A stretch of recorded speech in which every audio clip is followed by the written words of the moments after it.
What's good in the hood, YouTube? This is Crazy Samurai 71 here bringing another video. Today I'm bringing a video on Power Rangers. This time it's on something that many of you may not actually be aware of, and that is a brand new show coming to Twitch. Now this show is not considered like the next iteration after Power Rangers Ninja Steel. It is its own thing, but it is meant to expand the lore in a unique way that doesn't that adds to it without it being seen as like the next iteration, because like Power Rangers Super Ninja Steel is definitely happening. This is just its own thing, but it's really cool.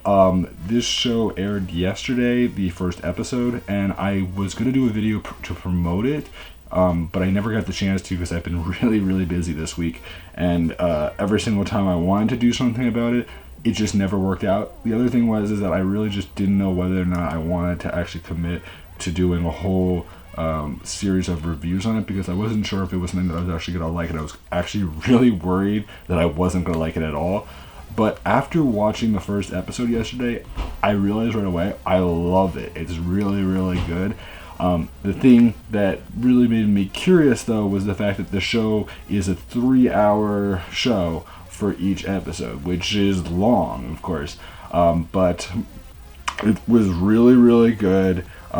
There's a lot of great things about it, and if you're wondering what it's about, it's basically this show where you have these Ranger cadets that are in the year 3016, so it's supposed to be 16 years after the original Time Force cast was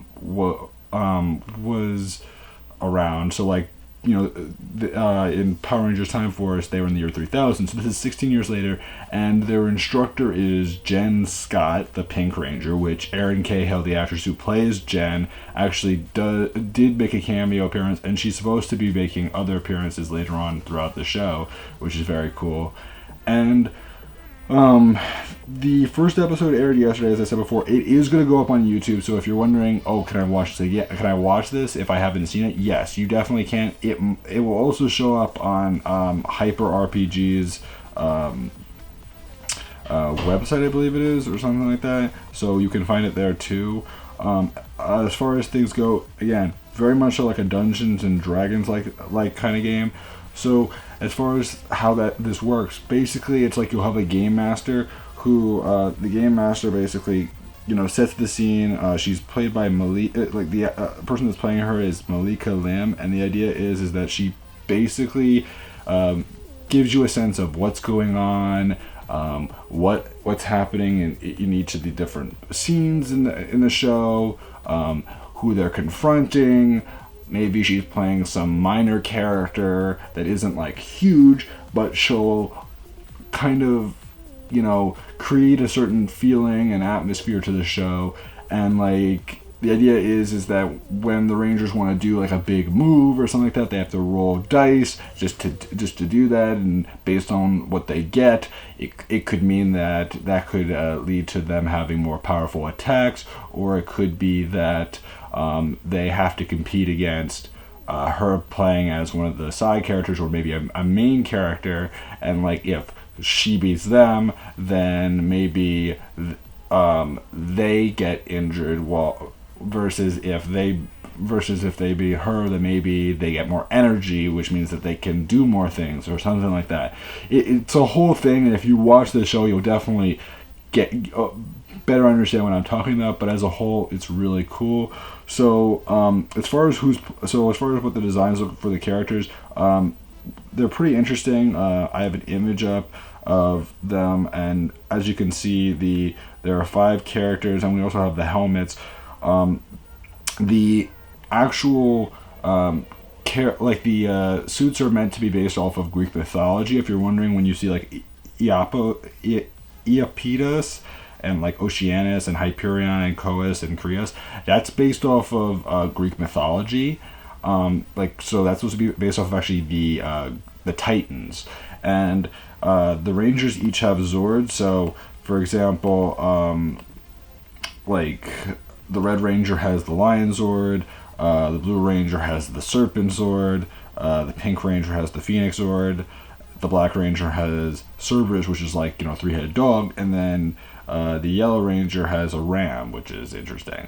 As far as the cast goes, the Red Ranger is actually Peter Siderso, who plays Preston on Power Rangers Ninja Steel, the current show, and he actually created the designs for the show, as far as the costumes and stuff go, which is interesting because he wanted to be a Ranger, he became a Ranger, and he made his own Ranger designs, and it's actually being made by Saban Brands, which is really cool. Then we have Andre, who is from Black Nerd Comedy, and he is like a YouTuber. He's well known, and he's playing Eddie the Blue Ranger. Megan Camarina is playing Chloe the Pink Ranger, and she's a social media icon. And then Pauly Schreier is Bulk from several seasons of Power Rangers. I mean, MMPR through Lost Galaxy, Wild Force, Samurai, Super Samurai. You know, he's been in a bunch. So, that's cool, and he's playing Jack the Yellow Ranger. And then Christina V is Vesper the Black Ranger, which she is the first female Black Ranger. And also we had Aaron Cahill, who played their instructor, because the show is taking place again in the year 3016, meaning that it is in the future, so she's supposed to be the instructor. It's supposed to be as if she's already experienced all the events regarding Rancic and everything like that, so she kind of teaches them things and is really cool. And as far as things go, the show does have its own original theme song, which is really cool. Fairly short, but it's a really cool theme song. I'm sure I'll have a link in the description below, and I'll probably put it in the comments that you can find the opening there. As far as things go with the first episode, it was really, really great. To give you a sense of what the story is about so far, basically the idea is that you have three Rangers. So it was Vesper, Chloe, and Marv, who were in Jen's class. You also have Jack, who's supposed to be sort of like a higher up cadet, because like the idea is that they're supposed to be cadets, but he's supposed to be like a higher class one. And then you have Chloe, who is it Chloe? No. And then you have Chloe, who gets in trouble with Jack because like he's supposed to be like a guard, and the idea is that eventually is that they go through several lessons. Oh yeah, and Eddie's in the class as well. That's right. It was Marv, Eddie, Vesper are in the class, and then you have Chloe, who gets in trouble with Jack, and Jack is a upper class, higher level cadet who kind of guards the area. And the idea is that during the episode, the Rangers deal with holograms and all sorts of different things that are created by some of them. So like, for example, Vesper has some unique technology that she makes that creates this huge hologram of their surroundings. And then we also have this group of villains, which is known as the Alliance, which we don't know much about them, but they're all dressed like with the Time Force outfits and everything like that.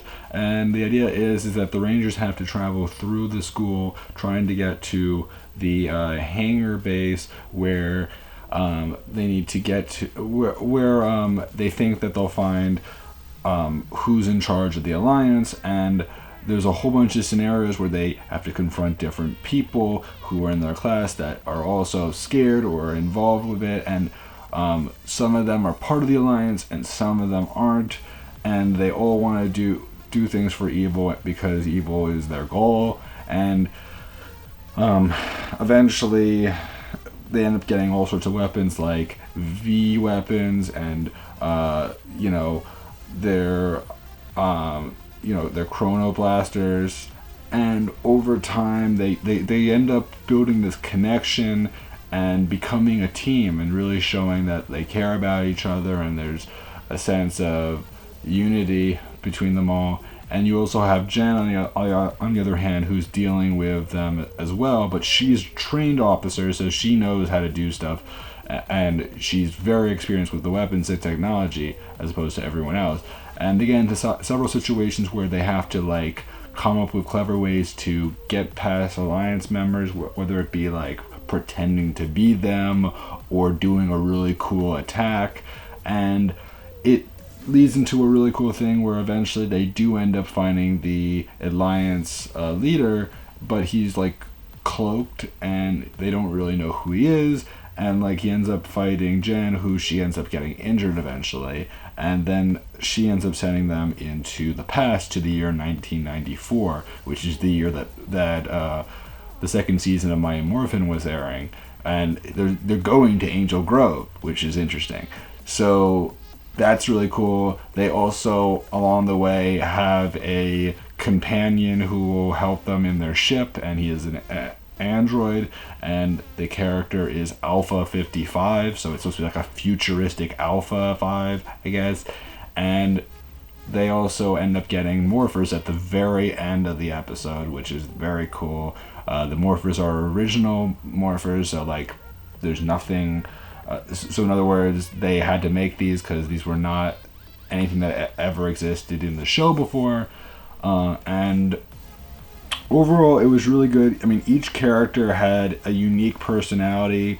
I mean, Marv was kind of reckless and a dangerous character, but really cool. Andre was supposed to be kind of geeky and knew a lot of stuff about the technology really well. Also, apparently, Trip was the one that made all the technology that they use, which again, that's really based off of like the story. So again, like you never actually see them using weapons, but like it's supposed to be a lot of imagination. That's the other thing to always consider about this show. If you're expecting to see something that's extremely visual, that's not what you're getting. But this is a show where it's really a lot about you imagining and, picturing what's going on in the story. It sounds a little boring if you're not used to it, and in some ways it can be, but as a whole, it's a good story, and I'm very curious about it.